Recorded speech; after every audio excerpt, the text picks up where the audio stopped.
দেশের উত্তরাঞ্চল সহ বিভিন্ন জেলায় বাড়ছে শীতের প্রকোপ। ঘন কুয়াশার সাথে হিমেল বাতাসে শীতের তীব্রতায় জবুথবু জীবন। ফুটপাতে শীতবস্ত্রের দোকানে বেড়েছে ক্রেতাদের ভিড়। এদিকে হাসপাতালগুলোতে বাড়ছে শীতজনিত রোগীর সংখ্যা। চুয়াডাঙ্গায় আজ সর্বনিম্ন তাপমাত্রা 9.7 ডিগ্রি সেলসিয়াস। প্রতিনিধিদের তথ্য ছবিতে দেখুন ডেস্ক রিপোর্ট। আপনার প্রিয় কাপড়ের যত্নে এলো এনজাইম সমৃদ্ধ Arik silver wash detergent powder 500 গ্রাম মাত্র 70 টাকা। প্রিমার্ক। ঘন কুয়াশা ও ঠান্ডা বাতাসে চুয়াডাঙ্গার জনজীবন বিপর্যস্ত। খেটে খাওয়া মানুষেরা পড়েছেন বিপাকে। আজ দেশের সর্বনিম্ন তাপমাত্রা রেকর্ড করা হয় চুয়াডাঙ্গায় 9.7 ডিগ্রি সেলসিয়াস।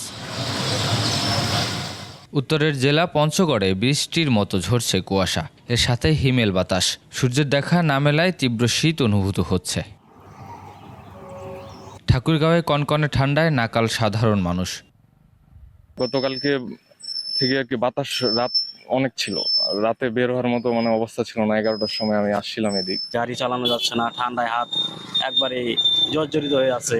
এদিক শীত মোটামুটি ভালোই নামছে। সরকার যদি শীত বস্ত্র দেয়। কয়েকদিন ধরে ঘন কুয়াশার সাথে কনকনে ঠান্ডায় দুর্ভোগ বেড়েছে গাইবান্ধার মানুষের। তীব্র শীতের কারণে শহরে যান চলাচল কমে গেছে। রংপুরে সর্বনিম্ন তাপমাত্রা 10 ডিগ্রি সেলসিয়াসে নেমে এসেছে। পাশাপাশি হিমেল বাতাস শীতের তীব্রতাকে বহু গুণে বাড়িয়ে দিয়েছে, ফলে জনজীবন অচল হয়ে পড়েছে।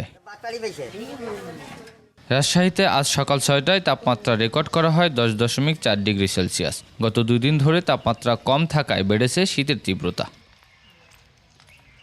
সিরাজগঞ্জে ঘন কুয়াশা আর প্রচণ্ড শীতে জনজীবন বিপর্যস্ত। হাসপাতালে বাড়ছে শীতজনিত রোগী।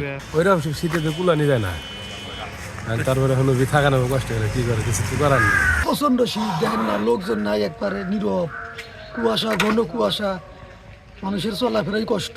কুয়াশার ঢেলায় কিছু দেখা যাচ্ছে না। আগামী কয়েকদিন কুয়াশার পরিমাণ আরও বাড়তে পারে বলে জানিয়েছে আবহাওয়া অফিস। সুমন সিদ্দিকী বাবু, ডেস্ক রিপোর্ট, 21 টেলিভিশন।